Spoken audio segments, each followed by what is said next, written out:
Welcome back.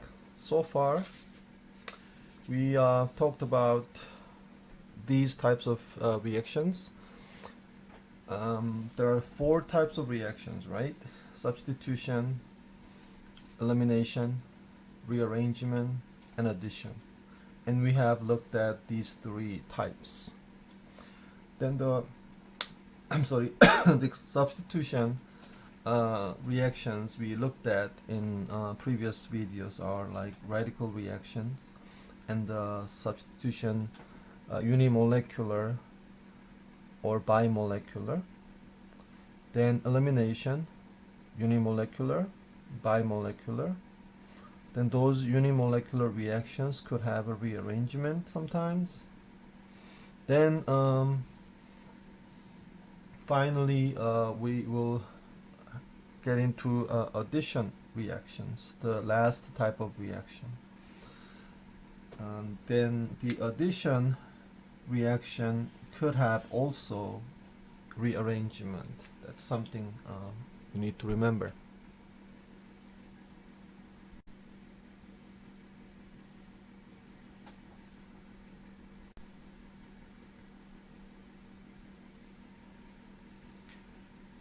Since we are dealing with many different types of reactions, it is a good idea to know what is the main guideline for you to rely on to choose the type of reaction. It all depends on the given information, but conceptually, what is the different things you use to differentiate these types of reaction? That becomes foundation of all the variety of questions you face. So when you have two reactant with some reagent and the solvent with a certain conditions like a temperature, you know those two chemicals choose to react through one of these types of reactions. Then we are often asked to come up with a product. There we use our mechanistic knowledge, finding which reactant acts as a base and which one, the other one, is acting as acid. Then you start moving electrons from base to acid using arrows that allow you to follow the movement of the electrons, so you can keep track of breaking and forming bonds in order to predict the product structures more easily. And some other type of questions you see is they don't show you both reactants. Sometimes they cover up one of the two, acid or base, then give you both or one of the products as well. Then you have to deduce what other reactants you need. Then you should know the typical mechanisms of these types, so you can deduce what mechanism they follow, and then you go from there. And say you haven't gotten any of the reactants and you have the product, then they gave you some of the conditions and reagents there, then it requires more thinking.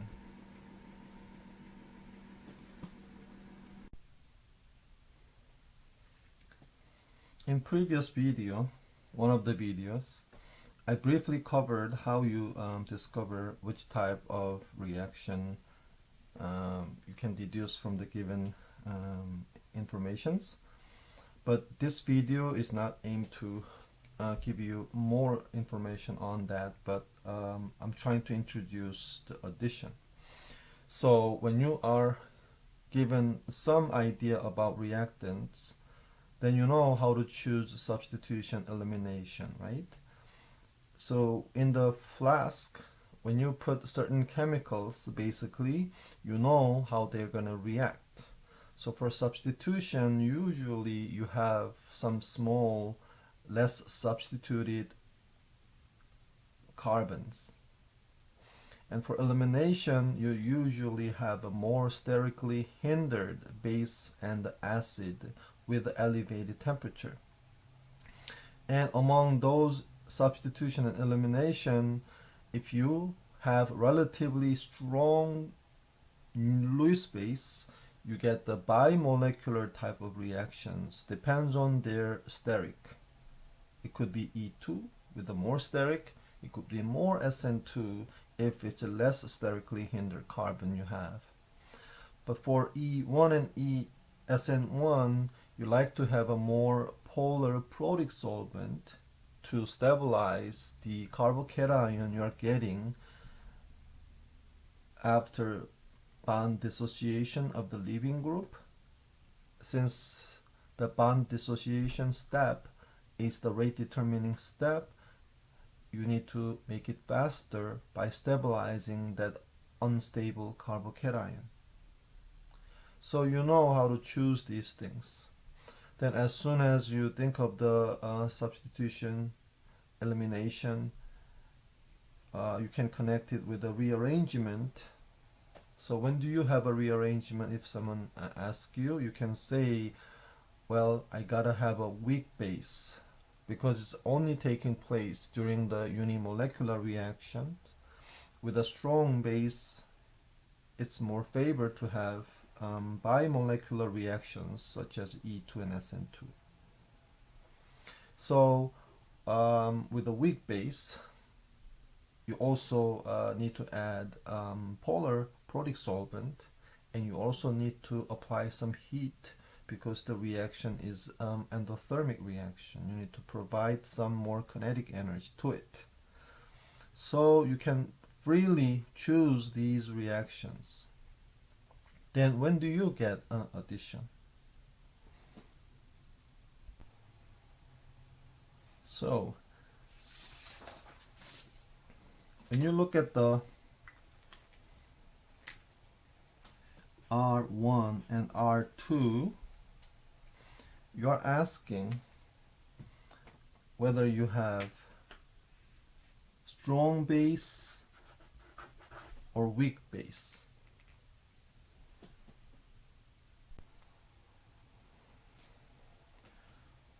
Well, with a strong base,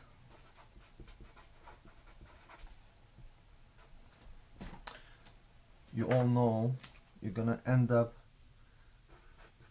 having SN2 or E2 type of reaction. Then you ask, do you have some steric problem?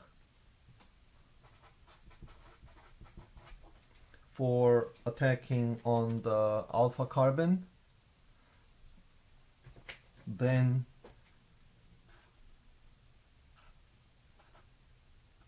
you should say yes or no, right? If you have a steric problem, then the base is not gonna attack the alpha carbon, so you go for the beta hydrogens. So you get E2. But I hope you remember that E2 can be Zaitsev type of product with a more stable double bond, or Hoffman type. So more detail, you need to check out the videos before. But if you don't have a steric, then you will get SN2 because you will attack alpha carb.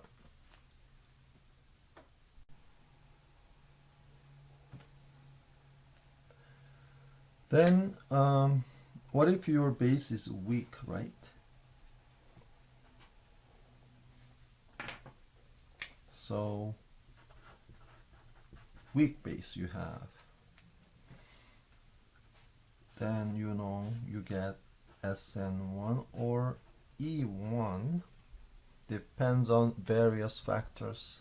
You also want to go back to the previous video and check this out. But our main issue of the day in this video is,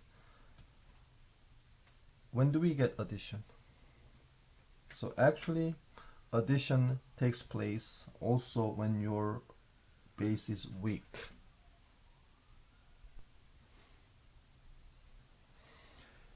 So unimolecular reactions versus addition.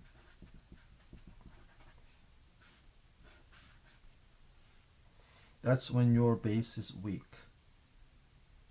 So for substitution and elimination unimolecular reactions, you need weak base. Yes, but what else? Well, you gotta have a good leaving group. Stable conjugate base as a product, right? That's the requirement to be a good leaving group. And for addition, you don't need leaving group. No leaving group required. Also, instead of base, you need pi bonds, like a double bond and a triple bond. And these pi bonds act as a base. So this is your base. It's electron donor. Therefore, you need additional Lewis acid.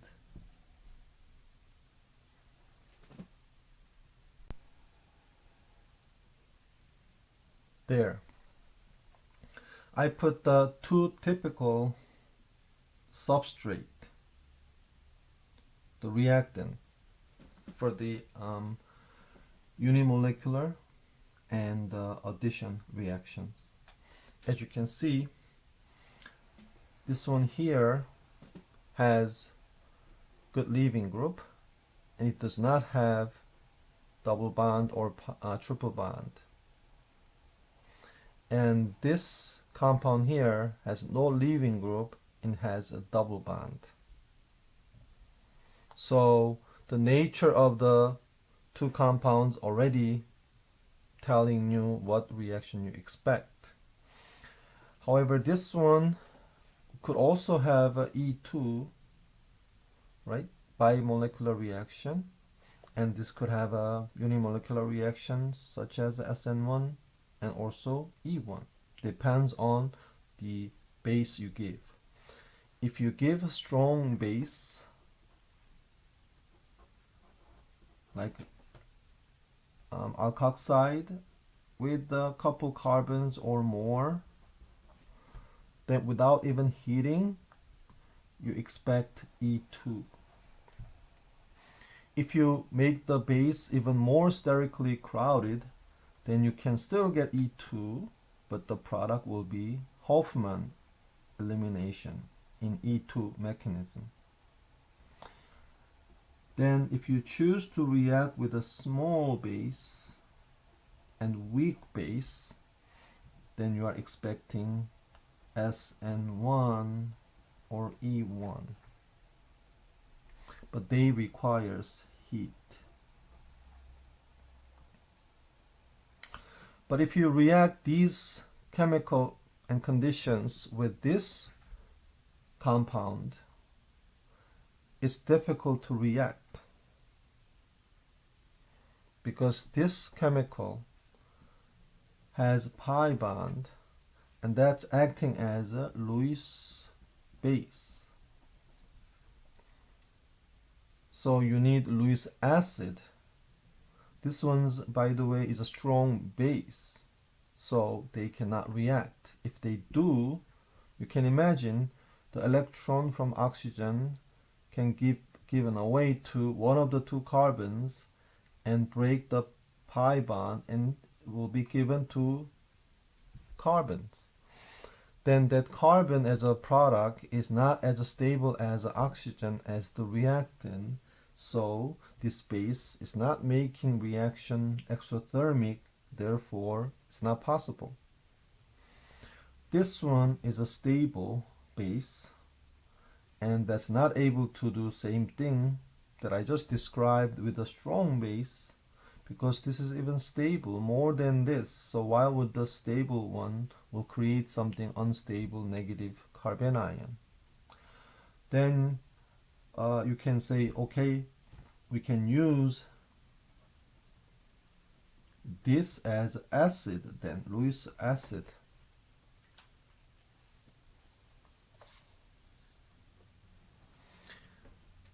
yeah, you can do it. But this cannot do substitution or elimination because there is no leaving group. So you are looking at addition. However, if you try to react, you are making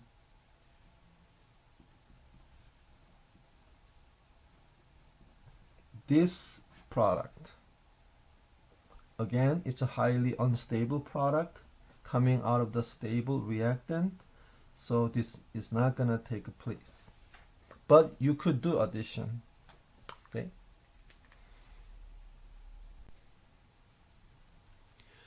So before we actually talk about the mechanism of the addition and see how the addition reaction takes place, and what is the mechanisms like, what are the required factors and so on, you may wonder, what if you have double bond and a good leaving group then? Then what reaction do I have? It's a very good question.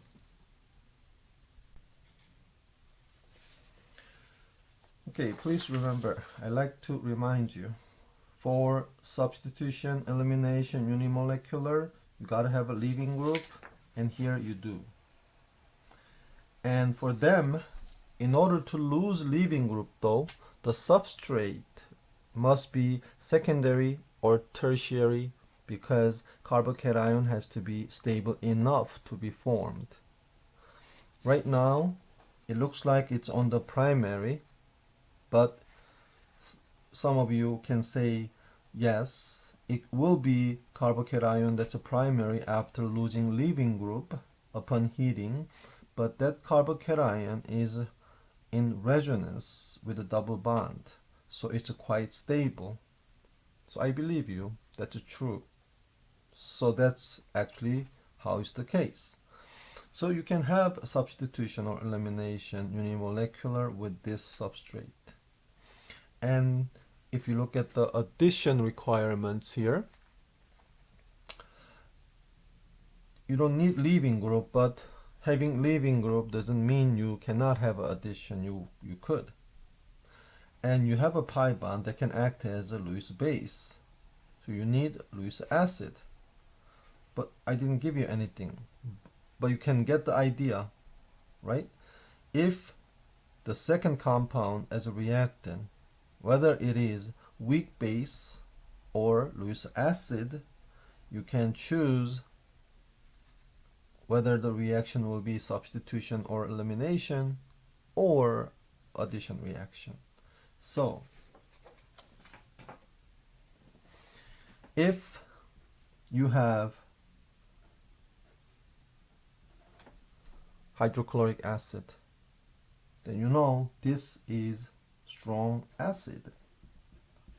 So the pi bond electron must act as base. So you will have addition. However, if you put some base here, say strong base like this, then obviously the strong base will attack on the primary carbon, typical SN2 situation, right? So you have a SN2 possible. Well then, what if I have a weak base? If you have a weak base, as you can see here, you could have this or addition, right? And this methanol here can act as a base using this lone pair on the oxygen that carries a negative charge, or it could act as acid using the hydrogen positive charge. So it could be either one. So how do you know? This could be both SN1, E1, or addition. So that's when you need your idea about stability.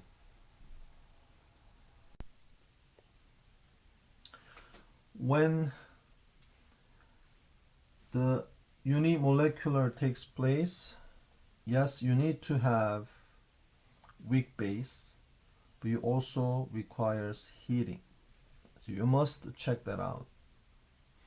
If the reaction given has this and this, as well as the heating, then you can imagine the mechanism losing this leaving group because the resonance with the primary carbocation is good enough to form. And then you continue the mechanism for SN1 or E1. That's possible. Then this one right here, as it is, must act as an acid in order to do addition. So the pi electron is going to come to the hydrogen. Then you have to break off the oxygen as a full negative oxygen, and that's not very stable. So you know, as it is, it's not good for addition. However, if you add some catalyst, strong acid, then story change. So it could be both, depends on what other things you have.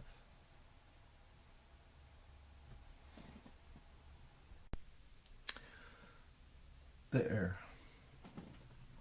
Presence of double bond, as you've seen before, doesn't guarantee it is always addition. But let's take a look at the general feature of the addition mechanism. So you gotta have a pi bond. Pi bond is made of two sp2 carbons or sp carbons. That means you need to have unhybridized p orbitals. So these unhybridized p orbital, in this case sp2 carbons,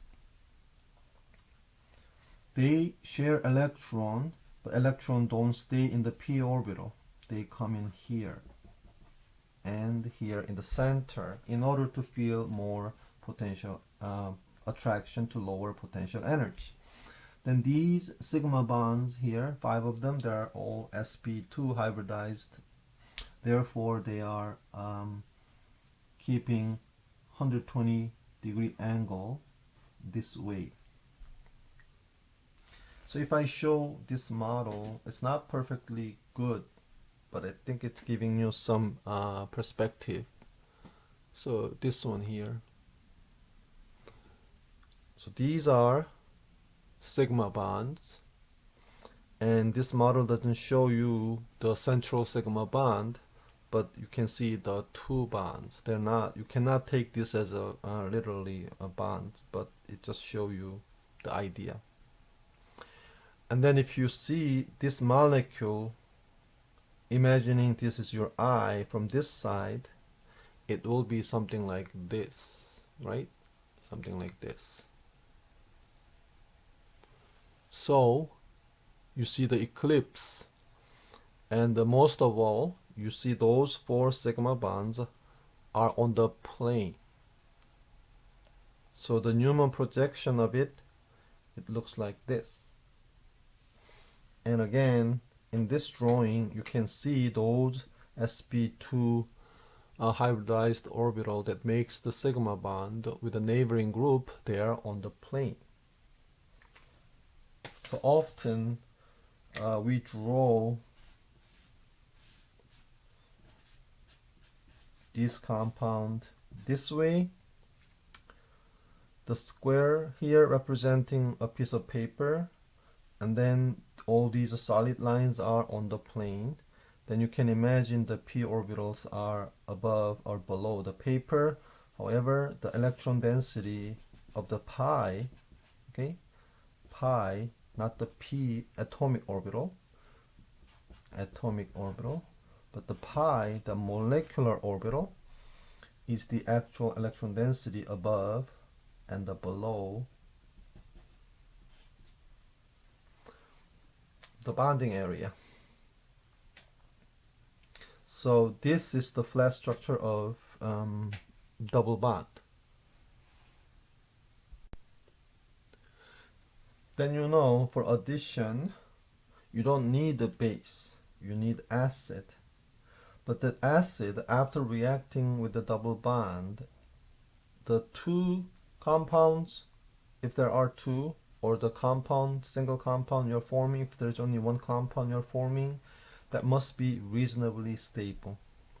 You saw previously, it wasn't the case when the double bond react with this neutral alcohol, because you are kicking out this methoxide, and that wasn't a stable product, so we would not be able to have addition reaction out of it. So we said we needed additional catalyst for it, like H+.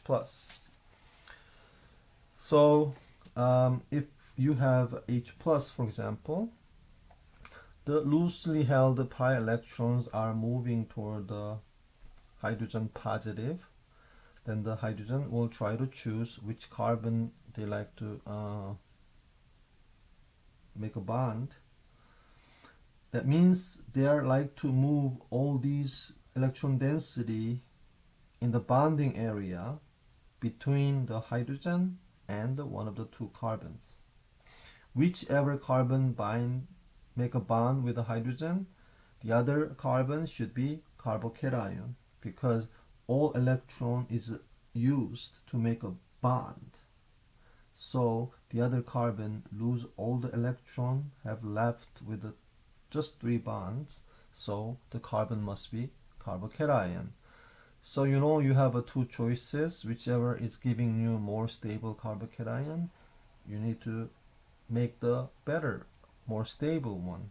So you need to check that out on next video. So if you do this case, it doesn't matter. You know you are changing the geometry.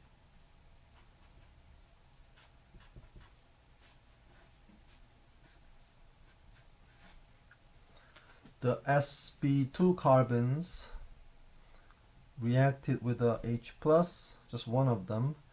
Then the one that reacted to give more stable carbocation on this carbon turn into sp3. If hydrogen approaches from the top, then hydrogen is gonna end up making sigma bond on top here. Therefore, those two will be down below, such as this. Then the other carbon will remain same sp2, but this time it is carbocation, not neutral carbon. So this is now extremely acidic carbon. So your methanol that you had previously now is acting as a base, Lewis base, because you have a strong acid, and this is like acid or base, depends on the partner. So this one's able to attack here this way or attack that way. Same thing on this compound.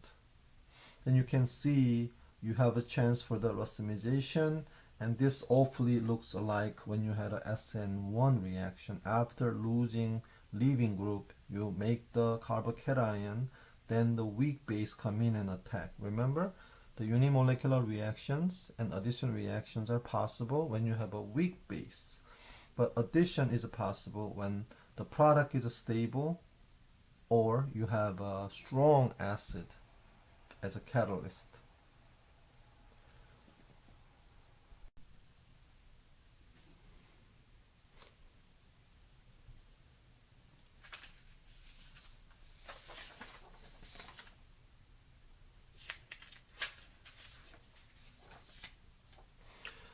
With this, I will have 2 more videos on addition reactions.